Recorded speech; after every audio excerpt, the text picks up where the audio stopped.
राधे राधे मेरे प्यारे विद्यार्थियों, राधे कृष्णा टेक्निकल एजुकेशन में एक बार सभी विद्यार्थियों का फिर से हार्दिक अभिनंदन है।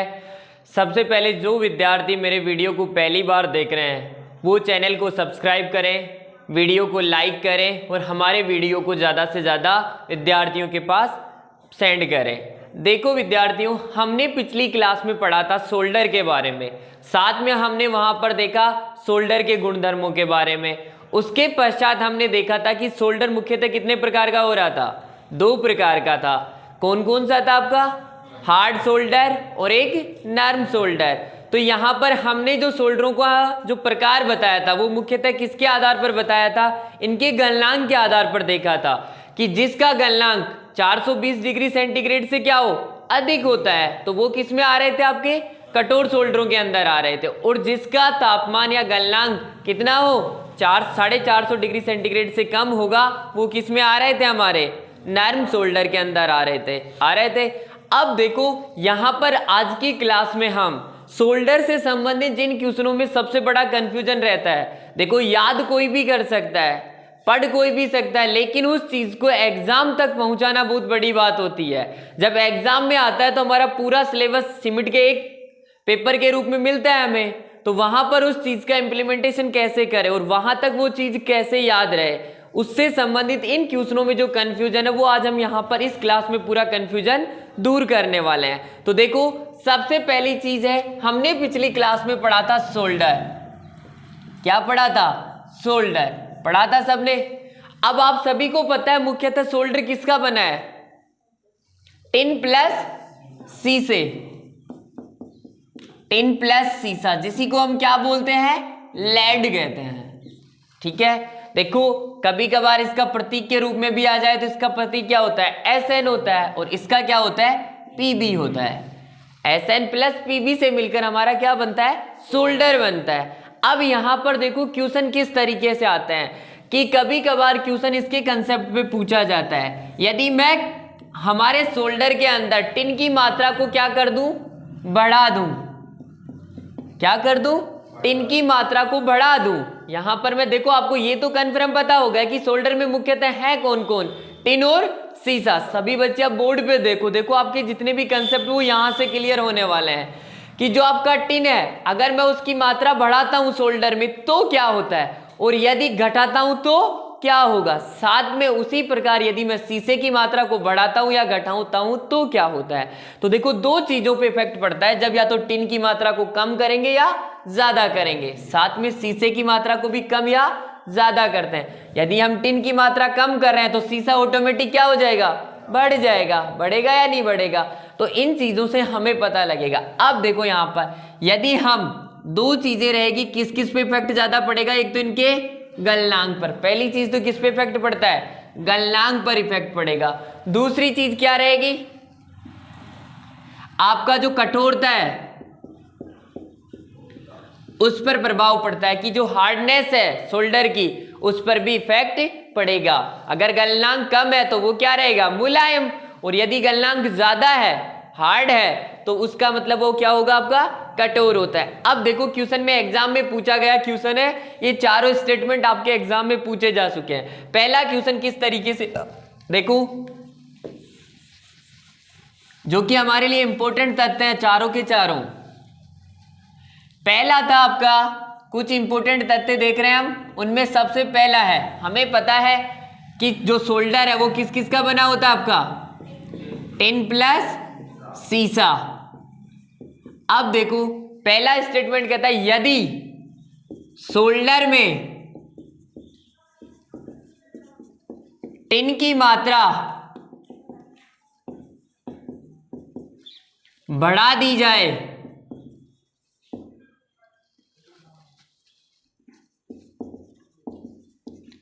तो गलनांक क्या होगा? हमेशा ध्यान रखना है, क्या हो जाएगा? कम हो जाएगा। क्योंकि जब शोल्डर में टिन की मात्रा बढ़ रही है तो टिन का ऑटोमेटिक, टिन का क्या होता है? गलनांक कम होता है, और शीशे का गलनांक क्या होता है? ज्यादा। तो उसमें मात्रा किसकी ज्यादा हो गई? टिन की। तो उस पूरे टोटल शोल्डर का गलनांक क्या हो जाएगा?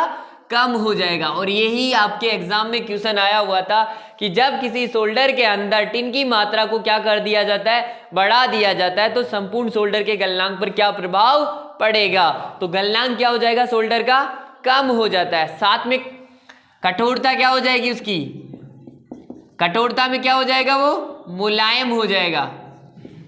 साथ के साथ क्या रहने वाला आपका, वो मुलायम रहने वाला है। जस्ट इसके अपोजिट, यदि टिन की मात्रा, दूसरी कंडीशन, यदि शोल्डर में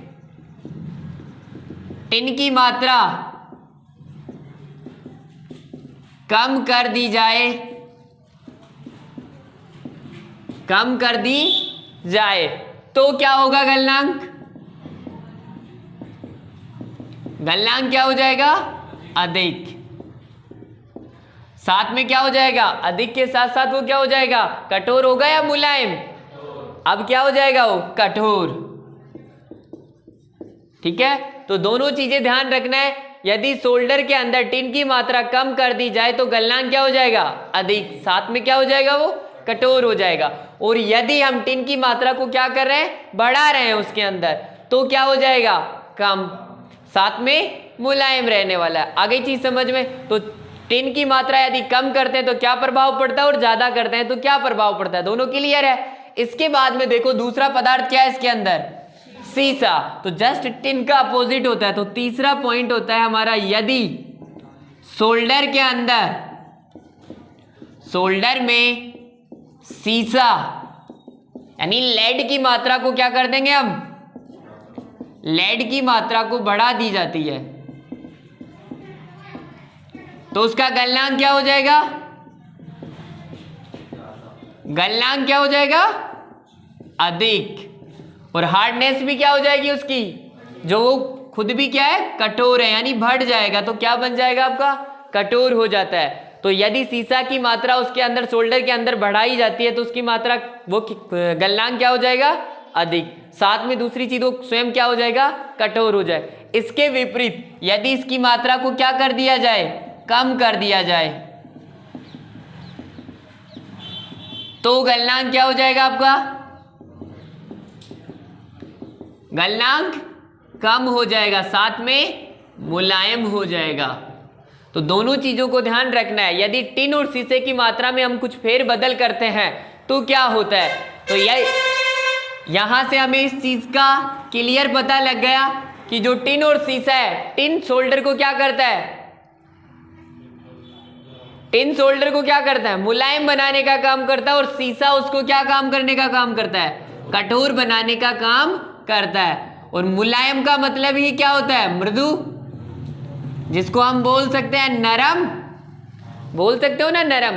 तो इन्हीं के रेशो के आधार पर हमारे दो प्रकार के जो शोल्डर हैं, कठोर शोल्डर और हार्ड शोल्डर, उनके अंदर इनको रेशो देखा जाएगा। ठीक है, अब देखो कठोर शोल्डर और हार्ड शोल्डर में क्या डेफिनेशन, क्या अंतर है, किस तरीके से क्वेश्चन पूछा जाता है। ये चारों टॉपिक क्लियर है आपके, इनमें कोई दिक्कत थोड़ी रहेगी। अब हमेशा केवल ये ध्यान रखना है, टिन का मतलब गलनांक कम और शोल्डर मुलायम। यदि टिन की मात्रा हमारे शोल्डर में ज्यादा है तो गलनांक कम होगा और शोल्डर क्या होगा, मुलायम होगा। साथ में यदि शीशे की मात्रा ज्यादा है तो हमारा शोल्डर का गलनांक क्या होगा, अधिक, और वो क्या होगा, कठोर होगा। क्लियर है यहां तक। अब देखो नेक्स्ट पॉइंट आगे, इसके पश्चात हम देखेंगे अब कठोर शोल्डर और नर्म शोल्डर पर जो हमारे एग्जाम्स में क्वेश्चन बनते हैं। देखो आपके क्वेश्चन किस तरीके से आता है, तो ये भी एक इंपॉर्टेंट तथ्य रहने वाला है हमारे लिए। तो सेकंड जो आज का इंपॉर्टेंट कंसेप्ट है वो ये है, देखो कठोर शोल्डर और एक होता है हमारा नर्म शोल्डर। ठीक है, एक तो हमारा कठोर शोल्डर और दूसरा क्या हमारा नर्म शोल्डर। अब यहां पर देखो कठोर शोल्डर, शोल्डर बना किस किस का है, बोलो, टिन प्लस शीशा। ठीक है, इधर भी वही इसी से बना होगा, टिन प्लस शीशा। ठीक है, अब देखो यहां पर हमें रेशो का लगभग पता रहता है, कितना रहने वाला है, 60-40 या 40-60। इसी तरीके का तो रेशो रहने वाला है, 60-40 रहेगा या 60 रहता है यही। लेकिन हमें ये देखना है कि कठोर सोल्डर में क्या रहता है और नरम सोल्डर में क्या रहता है, कंफ्यूजन रहेगा। ठीक है, अब देखो यहाँ पर टिन है, कौन सा है, कठोर सोल्डर है, तो किसकी मात्रा ज्यादा होनी चाहिए, कठोर है तो शीशे की मात्रा ज्यादा होनी चाहिए, तो शीशा कितना होगा 60% और टिन क्या होगा आपका 40%। तो पहला कॉम्बिनेशन मिल गया आपको, आसानी से निकाल लोगे, केवल याद ही तो रखना है 60-40। क्लियर है भाई, 60-40 तो है, लेकिन ये पता नहीं कठोर में क्या होता है और नरम में क्या होता है। तो आप ये पता है कठोर में कठोरता किसकी वजह से आती है सोल्डर में, शीशे की वजह से, तो यहां पर शीशे की मात्रा क्या होगी, ज्यादा होगी। ठीक है, अब आ जाओ इधर, नरम सोल्डर है, तो नरम सोल्डर किसकी वजह से होता है, टिन की वजह से, तो टिन में मात्रा कितनी हो जाएगी 60% और शीशे में कितनी हो जाएगी 40%। ठीक है, तो इस तरीके से 40-60, 60-40 का रेशो रहता है टिन और शीशे का। जरूरी नहीं है एग्जाम में इनको क्या कर दिया जाएगा, पलट के पूछ लेगा कि नरम सोल्डर के अंदर शीशा और टिन का अनुपात क्या होता है, शीशा और टिन का अनुपात क्या है। बच्चे और हमारी आदत क्या होती है, हम जैसे याद करते हैं वैसे ही ऑप्शन को टिक करने की कोशिश करते हैं। तो हमेशा एग्जाम में कॉमन सेंस के साथ क्वेश्चन करना है कि कहीं उल्टा क्रम तो नहीं है, पहले किसका है, टिन का, फिर शीशे का, या अच्छी तरह याद करो अपने कंसेप्ट से। तो क्लियर हो गया, नरम सोल्डर टिन प्लस शीशा यानी 40% और 60% और 40%। और इधर कठोर सोल्डर की बात करोगे तो कठोर में टिन क्या होगा, कम, कितना हुआ 40 और शीशा कितना हुआ 60। क्लियर है यहां तक। अब देखो आगे आ जाओ, कभी कभार ये रेशो भी नहीं, कभी कभार तो ये रेशो आता है सीधा सीधा पहला, दूसरा रेशियो और रहता है हमारे एग्जाम्स में, ये भी एक्यूरेट सही है। अब देखो दूसरा क्या बोलेगा, कठोर सोल्डर है तो इसके अंदर शीशे की मात्रा को कितना बढ़ा देता है, 3% बढ़ा दिया। जब इसमें 3% बढ़ा दिया तो टिन क्या हो जाएगा, 3% कम हो जाएगा, तो ये कितना हो जाएगा 37%। तो दूसरा जो कठोर सोल्डर का एग्जाम्पल और जो रेशो बनता है वो क्या है 37-63। क्लियर है, अब आसानी से कर लोगे, कोई चीज की दिक्कत हो तो बताओ, नहीं ना। उसी प्रकार इधर दूसरा जो कॉम्बिनेशन बनेगा वो क्या है, टिन की मात्रा को कितना बढ़ाएगा 3% बढ़ा दे, शीशे की मात्रा को कितना हो गया 37%। तो दूसरा कॉम्बिनेशन क्या रहता है, ये रहता है। देखो दोनों एग्जाम्स में क्वेश्चन आए हुए हैं, ऐसी कोई बात नहीं कि पर्टिकुलर स्टैंडर्ड बुक्स में ये मिलते हैं, हमें मिलते हैं, लेकिन कई बुकों में और कई एग्जाम्स में सीधा सीधा क्वेश्चन यही उठ के आया है, ये तो ऑप्शन में ही नहीं है तो फिर ऑप्शन में यही तो करना रहता है हमें। ठीक है, तो ये सारे आपके एग्जाम्स के क्वेश्चन है, मैं मेरी तरफ से कुछ भी नहीं बना रहा इनमें, ये सारे के सारे आपके एग्जाम्स में आए हुए क्वेश्चन है। और जो हम कभी कोई पेपर करें या कोई प्रैक्टिस शीट निकाले तो उसमें कंफ्यूजन हो, उससे पहले मैं क्लियर करा दूं आपको, क्योंकि उसके अंदर ये ऑप्शन नहीं है आपका, केवल क्या मिलने वाला है, यही वाला ऑप्शन मिलने वाला है, ये वाला ऑप्शन मिलेगा। तो ठीक है, क्लियर है, दोनों चीजें कवर हो गई यहाँ पर। तो देखो कठोर सोल्डर और नरम सोल्डर पे संबंधित क्वेश्चन क्लियर, अब आराम से कर लोगे। सोल्डर के अंदर हम टिन या शीशा की मात्रा को कम ज्यादा करते हैं, तो उसके बारे में भी आपको पता लग गया ना। अब देखो इसी से तथ्य, कुछ इंपॉर्टेंट तथ्य निकल के आते हैं हमारे पास। देखो जैसे अगर आपका क्वेश्चन इस तरीके से बन के आता है, जैसे आपके लिए क्वेश्चन है कि इलेक्ट्रीशियन कार्य में उपयोग आने वाला सोल्डर जो कि टिन प्लस शीशे का मिश्रण होता है,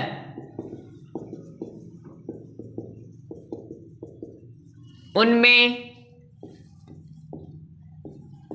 इनका अनुपात क्या है। टिन और शीशे का अनुपात आपके पास ए ऑप्शन दे दिया 60% और 40%, बी ऑप्शन है आपका 40% 60%, सी ऑप्शन है आपका 20% और 80%, और डी ऑप्शन है आपका 80% और 20%। दिख रहा है आपका क्वेश्चन। अब क्वेश्चन में आपको कहा है इलेक्ट्रीशियन कार्य में उपयोग आने वाला सोल्डर जो कि टिन प्लस शीशे का क्या है, एक मिश्रण है। क्वेश्चन को थोड़ा बहुत मॉडिफाई कर दिया, टिन प्लस शीशे का मिश्रण होता है, तो इनमें इनका अनुपात क्या होगा। तो सोल्डर में दोनों का अनुपात क्या है, आपके पास ऑप्शन दिख रहे हैं, आपने पढ़ लिया, कठोर सोल्डर पढ़ लिया, नरम सोल्डर पढ़ लिया, सोल्डरों के प्रकार देख लिए। अब इस क्वेश्चन का आंसर दो, क्या होगा इसका आंसर, क्या होगा, ए। और कोई बच्चा,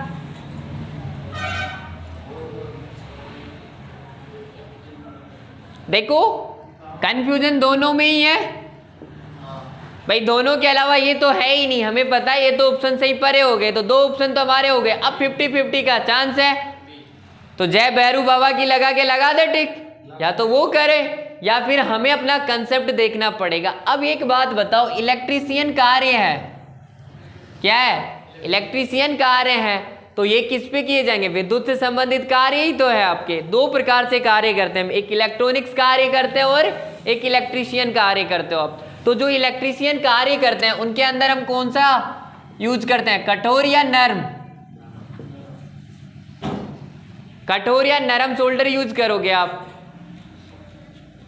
जो इलेक्ट्रीशियन कार्य होते हैं उनके अंदर हम कौन सा सोल्डर यूज करते हैं, हमारा नरम सोल्डर यूज करते हैं, करते हो नरम सोल्डर। तो यहां पर अगर हम नरम सोल्डर यूज कर रहे हैं, तो अभी बताया था मैंने कि नरम सोल्डर के अंदर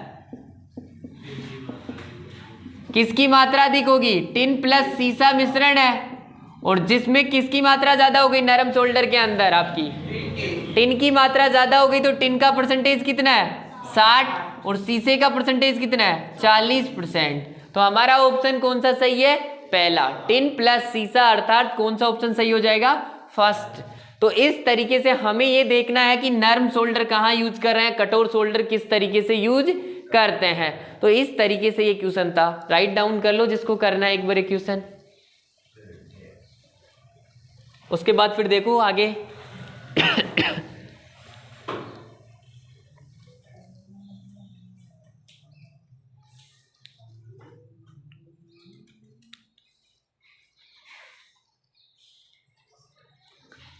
देखो कर लिया,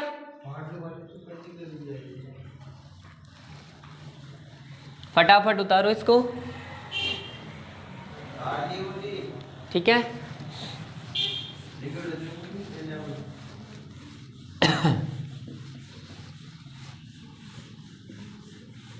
अब देखो कुछ इंपॉर्टेंट सोल्डर्स हैं हमारे पास जो कि हम देखने वाले हैं। सबसे पहला जो कि हमारे किसी ना किसी एग्जाम में इनमें से एक सोल्डर फिक्स है, सोल्डर का मिक्सर है वो इन्हीं के अंदर से उठ के आता है। अभी से क्या हो रहा है, इसके बाद देखो पहला सोल्डर इलेक्ट्रीशियन, जो कि अभी देखा है हमने, इलेक्ट्रीशियन सोल्डर किसमें काम किया जाता है आपका, विद्युत कार्य में, विद्युत के जो कार्य होंगे उनके अंदर उपयोग किया जाता है। इसमें रेशो कितना रहता है, टिन प्लस सीसे का कितना रहता है, 60-40, और इसका जो टेम्परेचर है वो कितना रहेगा, लगभग 185 डिग्री सेंटीग्रेड से लेकर 190 डिग्री सेंटीग्रेड के आसपास रहता है। क्लियर है। उसके बाद में इसी से संबंधित दूसरा आता हमारा इलेक्ट्रॉनिक्स, इलेक्ट्रॉनिक्स सोल्डर। क्या आने वाला है, इलेक्ट्रॉनिक सोल्डर। ये भी कहां यूज किया जाएगा आपका, इलेक्ट्रॉनिक कार्यों के अंदर, जो हमारे इलेक्ट्रॉनिक्स के कार्य होते हैं उनके अंदर इसका उपयोग किया जाता है। इसके अंदर भी किसका मिश्रण होता है, टिन प्लस सीसा, टिन प्लस सीसा होना वाला, टिन सीसे का मतलब लेड है, हमेशा ध्यान रखना। अब देखो इलेक्ट्रीशियन सोल्डर में और जो इलेक्ट्रॉनिक सोल्डर है उसमें कितना सा माइनर अंतर है। ये क्या है आपका, विद्युत कार्यों के अंदर इलेक्ट्रीशियन, और जो इलेक्ट्रॉनिक्स है उसके अंदर पावर क्या होती है हमारी, थोड़ी बहुत कम यूज की जाती है, क्योंकि ये कम पावर पर काम करने वाले होते हैं। और जहां पर कम पावर पे काम करेंगे वहां सोल्डर क्या चाहिए, हमें हार्ड चाहिए या नरम चाहिए, नरम चाहिएगा, क्योंकि कम पावर पे पिघलने वाला सोल्डर होना चाहिए। तो यहाँ पर हमें क्या चाहिए, नरम सोल्डर चाहिए। तो इससे भी नरम कब बनेगा, जब इसके अंदर किसकी मात्रा बढ़ाऊं, टिन की मात्रा, क्योंकि हमें पता है जब टिन की मात्रा बढ़ती है तो सोल्डर क्या होता है हमारा, मुलायम होता है। तो यहाँ पर टिन की मात्रा कितनी बढ़ा दी जाती है, 3% बढ़ा दी जाती है। तो सीसा कितना कम हो जाएगा, 3%। तो टिन और सीसे का अनुपात कितना हो जाएगा, 63:37 हो जाएगा। साथ में इसका जो गलनांक है वो भी थोड़ा सा डाउन हो जाता है, 183 डिग्री सेंटीग्रेड से 190 डिग्री सेंटीग्रेड के आसपास हो जाता है। अब देखो ये दोनों तो हमारे खूब यूज आते हैं, इसके अलावा भी एक जो हमारा सोल्डर है जो इलेक्ट्रॉनिक सोल्डर में यूज होता है और एग्जाम में सीधा उसके नाम से पूछेगा, आपको कुछ नहीं पूछता, और वो रहता है हमारा जो इलेक्ट्रॉनिक्स सोल्डर है, जो कि इलेक्ट्रॉनिक्स में काम में लिया जाता है, टिनमन सोल्डर। कौन सा? टिनमन सोल्डर। सीधा इसको अपने नाम से पूछेगा टिनमन सोल्डर के अंदर।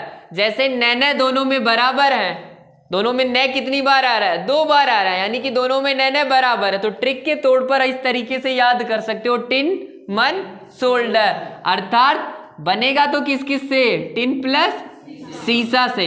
लेकिन जैसे न इसमें आ रहा है, न इसमें आ रहा है, अर्थात दोनों बराबर है लास्ट में, तो इसका रेशो कितना रहने वाला है? 50%, और इसका रेशो भी कितना रहने वाला है आपका?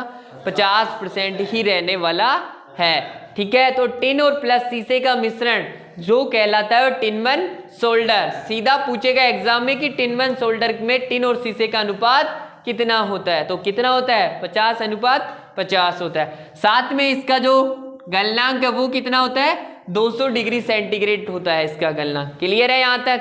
किसी को कोई डाउट? तीनों सोल्डर क्लियर है? काफी इंपॉर्टेंट है, मैं फिर बोल रहा हूं, किसी ना किसी एग्जाम में जरूर छिपते हैं। ऐसा कोई एग्जाम नहीं रहेगा जिनके अंदर ये नहीं आते हो, इनसे संबंधित एक क्वेश्चन फिक्स है। ठीक है, इसके पश्चात आ जाओ हमारे प्लम्बर सोल्डर पे।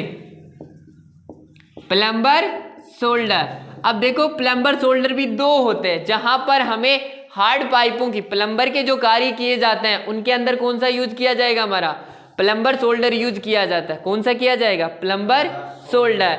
तो जहां पर हमें गलनांक की उच्च आवश्यकता होती है वहां पर दूसरे प्रकार का प्लम्बर सोल्डर यूज किया जाता है, और जहां पर हमें गलनांक की कमी होती है वहां पर दूसरे प्रकार का सोल्डर यूज किया जाएगा। तो प्लम्बर सोल्डर भी मुख्यतः कितने प्रकार के होते हैं? 2 प्रकार के होते हैं। एक में तो जो आपका टिन प्लस सीसा, जो पहली टाइप का सोल्डर है आपका, उसके अंदर टिन और शीशे का अनुपात कितना रहने वाला है? टिन कितना रहेगा आपका? 35%, और शीशा कितना रहता है? 65%। ठीक है, इसका जो गलनांक है वो लगभग कितना होता है? 237 डिग्री सेंटीग्रेड के आसपास होता है। ठीक है, कार्य कहाँ यूज किया जाता है? प्लम्बर के कार्यों में। ठीक है, तो पहला सोल्डर था हमारा प्लम्बर सोल्डर में रेशो किन किन का रहता है? टिन प्लस सीसा। ठीक है, 35% और 65%। क्लियर है यहाँ तक? इसके पश्चात हमारा दूसरा जो प्लम्बर सोल्डर है उसके अंदर रेशो किन किन का रहता है? टिन प्लस सीसा प्लस जो एक तीसरी और धातु आ जाती है आपकी, वो क्या कहलाती है आपकी? एंटीमनी। ठीक है, यहां पर इनका रेशो किस तरीके से रहता है? 33%, 66% और 1% का रेशो रहता है। ये भी हमारा कौन सा सोल्डर कहलाता है? प्लम्बर सोल्डर कहलाता है। ठीक है, तो प्लम्बर सोल्डर के मुख्यतः 2 अनुपात देखे हमने, एक में टिन और सीसा अगर होगा तो कितना होगा? 35-65 होगा, किंतु यदि उसके साथ एंटीमनी भी मिला दिया जाए तो कितना होगा? 1% होता है। क्लियर है? तो यहां पर हमने चारों पांचों प्रकार के जो हमारे इंपॉर्टेंट सोल्डर है, जो एग्जाम की दृष्टि से काफी इंपॉर्टेंट रखते हैं, काफी अहम भूमिका है इनकी, किसी ना किसी एग्जाम में आपका नॉन का हो चाहे टैग का हो, कोई सा भी एग्जाम हो उसमें हमेशा ये क्वेश्चंस आते रहते हैं। तो क्लियर हो गए यहाँ पर? अब देखो कि जो सोल्डरिंग आयरिंग होती है इसके 2 कंसेप्ट हो रहे हैं, यहां तक क्लियर है? ठीक है, देखो अब नेक्स्ट आगे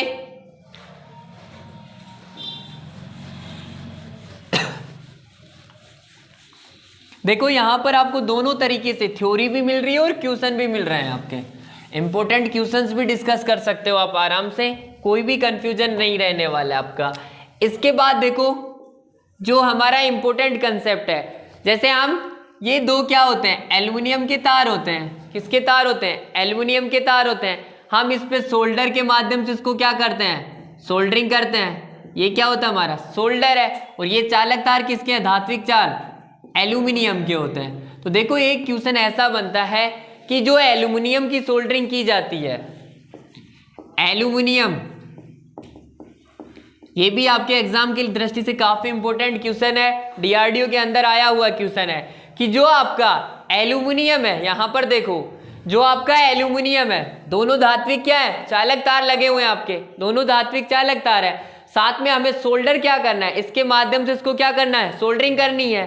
जो हमारे चालक ट्रांसमिशन लाइंस होते हैं, उनकी जो एल्युमिनियम के चालक तार होते हैं, उनका क्या बनाया जाता है? जोड़ बनाया जाता है जोड़।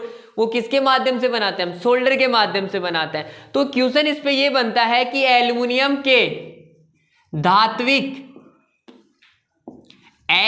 के धात्विक तारों को जोड़ने के लिए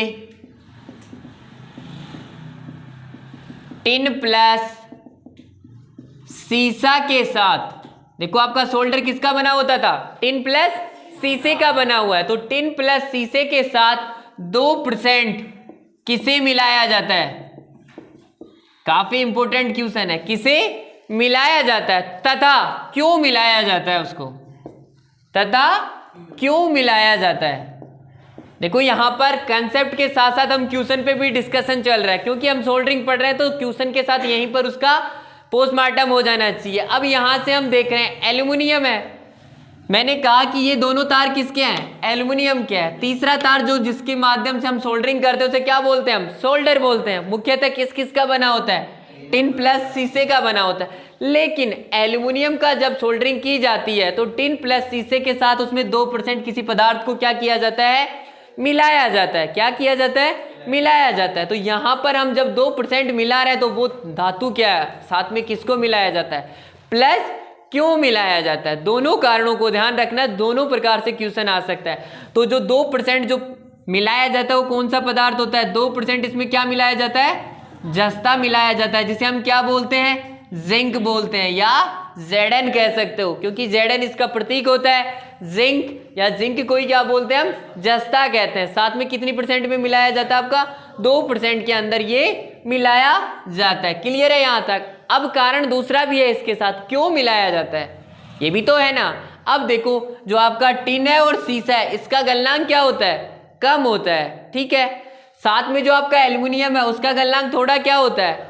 अधिक होता है। तो जो एल्युमिनियम है वो अच्छी तरह किसके साथ मिल जाए? टिन प्लस शीशा के साथ मिश्रित हो जाए और वो अच्छी तरह हमारा जोड़ बन जाए, तो जिसकी वजह से जस्ता को किस में मिलाया जाता है? सोल्डर तार में मिलाया जाता है। तो इसमें कहोगे कि अच्छी तरह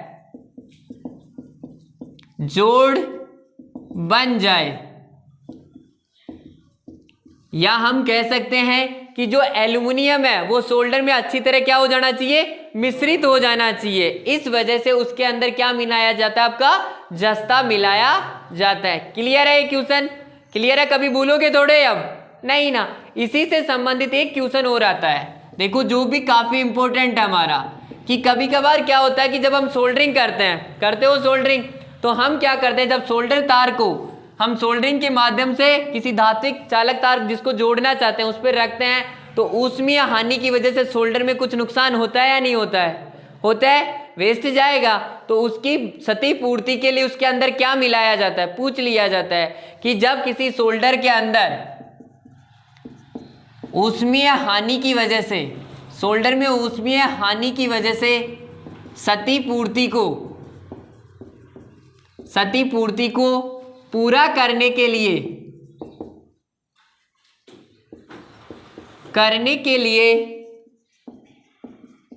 क्या मिलाया जाता है? उसमें टिन मिलाया जाता है। हमेशा ध्यान रखना, क्योंकि सबसे ज्यादा जब सोल्डरिंग को जब हम हीट के संपर्क में लाते हैं, सोल्डर जो वायर होता है उसमें क्या होता है? टिन और शीशा होता है। तो जब हम सोल्डरिंग वायर को उसके पास में लेके जाते हैं तो उसके अंदर सबसे ज्यादा नुकसान किसका होता है? टिन का होता है। तो टिन की क्षति पूर्ति के लिए उसमें किसको मिलाए जाएंगे? टिन को ही तो मिलाएंगे। तो हमेशा ध्यान रखना किसको मिलाओगे आप? Sn को मिलाते हैं। क्लियर है? यहां तक पूरे कंसेप्ट क्लियर हो गए? कोई भी डाउट हो तो बताओ। देखो ये आपके स्टैंडर्ड एग्जाम्स के क्वेश्चन है, यहां पर थ्योरी के साथ साथ हम एग्जामों के क्वेश्चंस पे भी डिस्कशन कर रहे हैं। तो यहां पर थ्योरी प्लस क्वेश्चन, देखो क्वेश्चन को मैं इस तरीके से उठाता हूं जो हमारी थ्योरी से क्या हो? रिलेट होना चाहिए, ताकि वहां पर ही उसको समझा दिया जाए। क्लियर है? अब देखो जो हमारा नेक्स्ट टॉपिक आज का वो रहने वाला है फ्लक्स। देखो हमने पढ़ा सोल्डर के बाद हमने सोल्डर की डेफिनेशन देखी, कितने प्रकार के सोल्डर होते हैं। साथ में हमारे फिलर धातु के बारे में पढ़ा, भराव धातु के बारे में पढ़ा, उसके बाद में उसकी प्रॉपर्टीज देखी, कुछ इंपॉर्टेंट जो हमारे सोल्डर्स हैं उनके बारे में देखा। अब देखो छोटा सा टॉपिक और है हमारा जो रहने वाला हमारा क्या है? फ्लक्स। कि फ्लक्स कहते किसको है। तो सबसे पहले ये समझो कि फ्लक्स होता क्या है।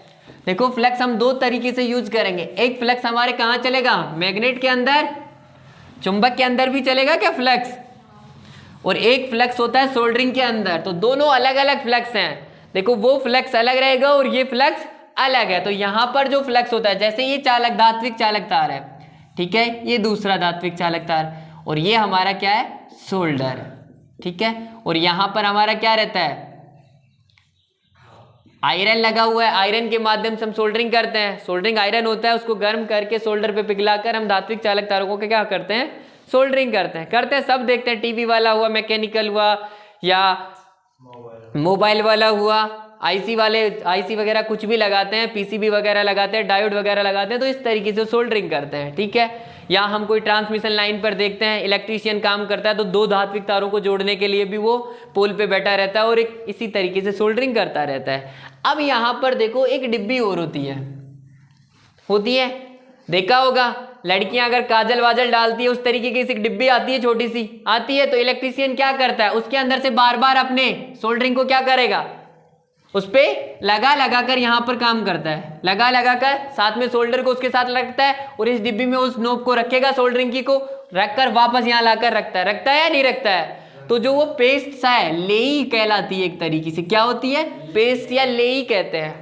लेई का मतलब लुगदी होती है, और पेस्ट है एक तरीके से, अपनी भाषा में, साइंस की भाषा में कहा जाए तो क्या वो पेस्ट होता है। तो जो पेस्ट या लेई होती है उसी को क्या बोला जाता है, फ्लक्स बोला जाता है। इसका काम क्या होता है, जो ये फ्लक्स है, जैसे ही हम इस फ्लक्स को वहां से लगाकर यहां रखेंगे तो ये क्या काम करता है, पहला काम तो ये करेगा कि सोल्डर को क्या कर देता है, पिघला देता है।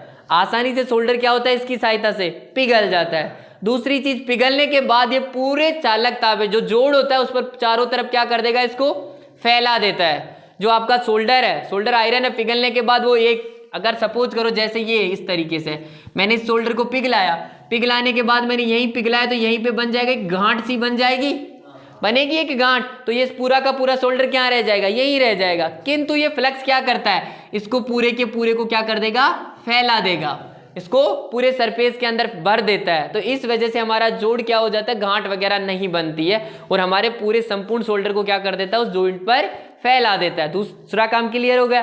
तीसरा काम देखो इसका सोल्डर का, ये क्या करेगा, इसको जो हमारा जॉइंट है उसको किससे बचाता है, ऑक्सीकरण से। क्योंकि तुम्हें पता है जब किसी दो धात्विक चालों पर अगर तीसरी कोई धातु जोड़ी जाती है तो उस पर क्या होगा, एक जॉइंट बन गया, मिश्र धातुएं बन गई, और मिश्र धातुओं में जंग लगने की संभावनाएं सबसे ज्यादा होती है।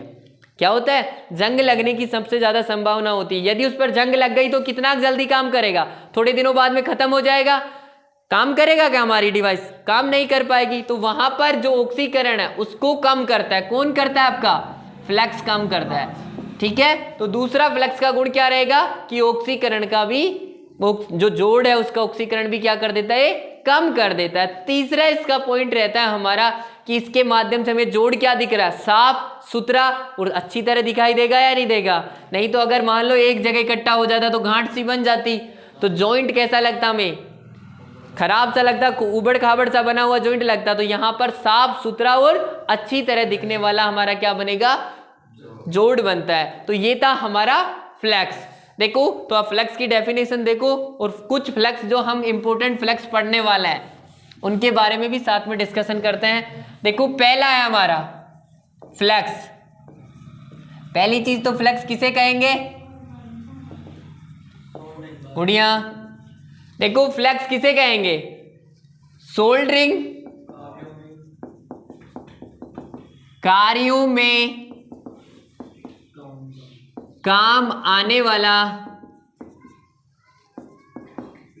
पेस्ट या जो लेई होती है वही क्या कहलाती है, फ्लक्स कहलाता है।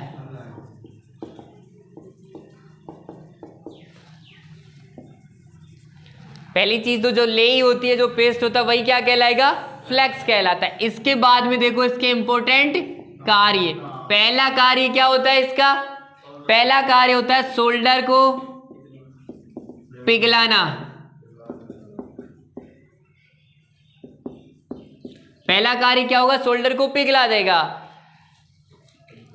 तथा सोल्डर को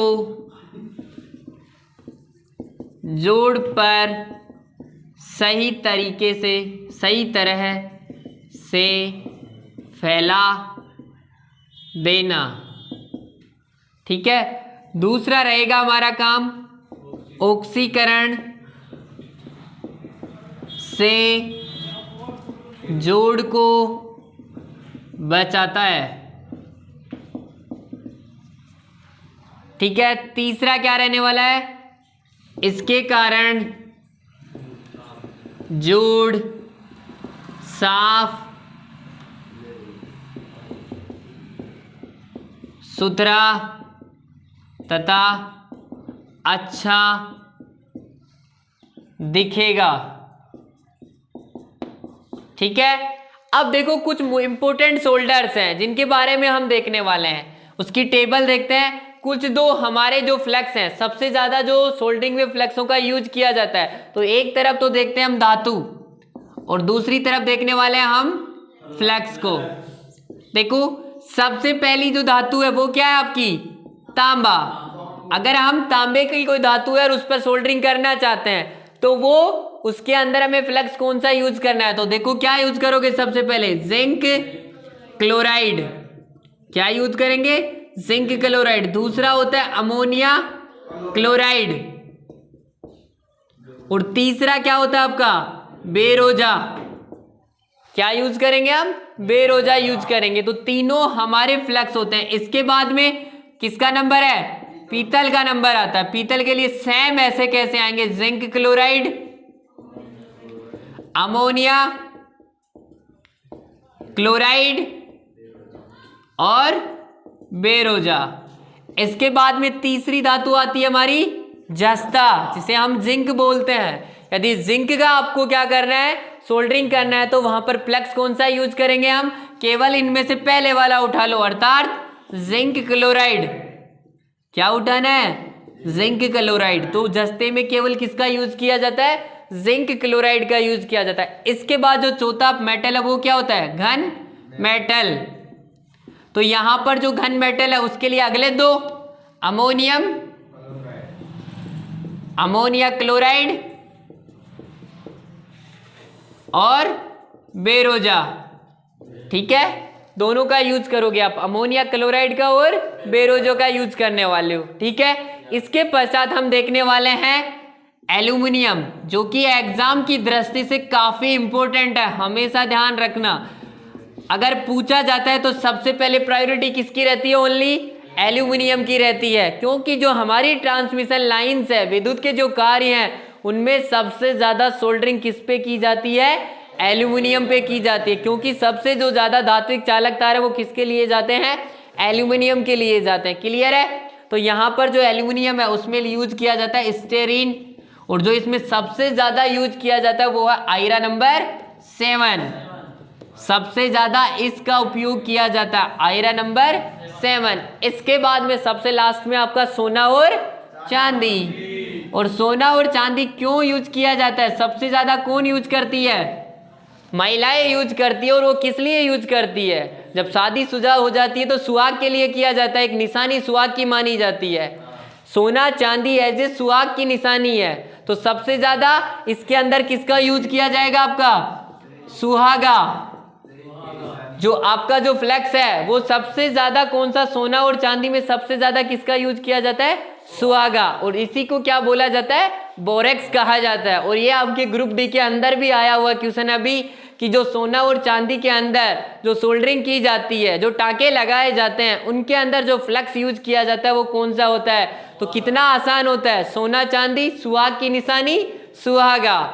किसी चीज से हिंट से उस चीज को याद करोगे तो अच्छी तरह वो चीजें क्या होगी, हमारी याद होगी। क्लियर है। देखो पढ़ाई को केवल एक कंसेप्ट के साथ, किसी चीज के साथ रिलेट करके याद करो तभी याद रह पाएगी, अन्यथा तांबा, चांदी, सोना, एल्यूमिनियम 118 धातुएं हैं, याद करते करते पूरे 118 साल हो जाएंगे तो भी हमें याद नहीं रहने वाला। देखो पढ़ते सब हैं, लेकिन उसे एग्जाम तक पहुंचाना कुछ ही बच्चों की बात होती है। वही बच्चे क्या देते हैं, सिलेक्शन देते हैं। आपकी क्लास में अभी 30-35 के आसपास जो भी बैठे हो, वहां से आपको खुद को पता लगेगा कि कितने एग्जाम क्वालिफाई कर पाते हैं।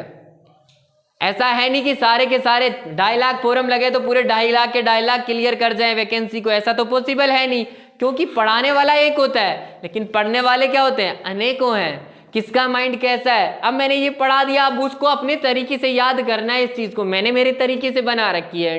ये जरूर है कि मैं तुम्हें थोड़ा सा आसान करके दे देता हूं, आप अलग अलग बुक में से ढूंढोगे तो डेटा मिलेगा। मैं आपको सब बुकों का एक साथ जो इंपॉर्टेंट डेटा वो कलेक्ट करके आपके सामने ला रहा हूं, आप खुद एनालिसिस कर लेना, किसी भी बुक में से पढ़ो, आपको ये डेटा पूरा एक साथ मिल जाएगा क्या, नहीं मिलने वाला। आशा करता हूं सभी बच्चों को आज की क्लास पसंद आई है। कोई डाउट हो तो बताओ, इनके अंदर किसी भी प्रकार का कोई डाउट हो तो बताओ, जो सोल्डरिंग फ्लैक्स है वगैरह इसमें, ठीक है। देखो इसके बाद हम एक एक कंसेप्ट को आगे और पढ़ने वाले हैं, किस तरीके से हम इनका वो यूज करेंगे, किस तरीके से उपयोग करेंगे, ठीक है। आज की क्लास में इतना ही, आशा करता हूं सभी विद्यार्थियों को मेरी क्लास पसंद आई होगी। एक बार फिर से सभी विद्यार्थियों को बोलता हूं मैं कि वीडियो को ज़्यादा से ज़्यादा लाइक करें, साथ में चैनल को सब्सक्राइब करें। धन्यवाद।